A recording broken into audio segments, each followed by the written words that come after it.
एक मर्द की दूसरी औरत चाहे कितनी भी खूबसूरत क्यों ना हो, पहली बीवी की होड़ नहीं कर सकती, मान मर्यादा चाहिए उसके लिए। तेरे मर्द को बस में रख। तेरा मर्द अगर तुझसे नहीं झेला गया तो इसमें दूसरी औरतों का क्या कसूर है? तेरे मर्द को समझाना। औरतों के ऊपर कीचड़ उछालने से क्या होगा? एक औरत हो के औरत के ऊपर कीचड़ उछाल रही, तुझे शर्म नहीं आती? तो अपने आप को औरत बोलती है, हैं? और ये औरतें पागलों की तरह वीडियो बनाई जा रही है।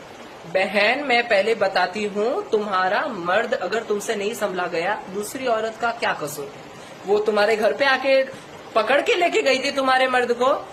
और मुझे ये बताओ, औरत अगर लायक होती, मर्द कहीं और जाता ही नहीं।